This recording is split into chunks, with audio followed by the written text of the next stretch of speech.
স্ত্রীর গর্ভে তার অনুপস্থিতিতে সন্তান জন্ম হচ্ছে আর সন্তানের জীবন নাশ হচ্ছে। ইসলাম বলছে হাসরের ময়দানে ছোট্ট সন্তানগুলো আল্লাহ দরবারে দাঁড়িয়ে বলবে বিআই জামবিল কুতিলা। আল্লাহ আজকে জানতে চাই কোন অপরাধের কারণে আজকে আমাকে হত্যা করা হয়েছে দুনিয়ায়। আজকে আমি জানতে চাই।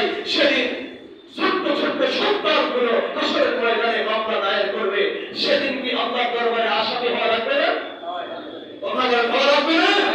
দুনিয়ার আদালত থেকে টাকা দিয়ে মাপ পাওয়া যায়, দুনিয়ার আদালতে কিছু একটা ক্ষমতা থাকলে মাপ পাওয়া যায়, কিন্তু রব্বুল আলামিনের আদালতে কোনো সাক্ষী দরকার নাই। জবান বন্ধ হয়ে যাবে, হাত কথা বলবে, পা সাক্ষী দেবে, কারো দরকার নাই। কিরামান কাতিবিনা ইয়ালামুনা মা তাফআলুন। দুই ফেরেশতা সব দেখে রাখছে কিনা? কথা বলে মনে রেখেছে? অতএব আমি একটি বড় আলোচনার রোল নিয়েছি।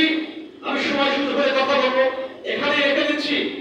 আজকে আমি প্রথম কথা বলেছিলাম ইসলামী পরিবার বসাবার জন্য পাত্রপাত্রী দরকার। ভালো ছেলের জন্য ভালো মেয়ে খুঁজবো, ভালো মেয়ের জন্য ভালো ছেলে খুঁজবো, এবং যেই মেয়েটাকে বিবাহ করবো সেই মেয়েকে বিবাহ করার আগে 4টি গুণ দেখবো। 4টি গুণের মধ্যে সবার শ্রেষ্ঠ গুণ হলো তার ভিতরে ইসলাম আছে কি নাই। সুবহানাল্লাহ, সুবহানাল্লাহ।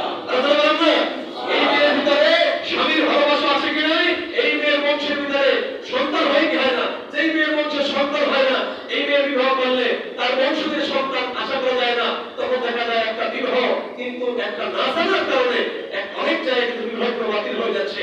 আজকের সম্মানিত মুসলিমদের কাছে আমি এতটুকু আবদার করছি, অনেক গুরুত্বপূর্ণ টপিকস আমাদের দেশে মেয়ে দেখতে যায়, ছেলে যায় বাবাকে নিয়ে, দুলাভাইকে নিয়ে। একটা মেয়েকে দেখার অধিকার ছেলের বাবাকেও আল্লাহ ইসলাম দেয় নাই। বাবার জন্য কবিরা করা হবে 100% যদি বিবাহের আগে বাবা যদি তার ছেলের বউকে দেখতে যায়।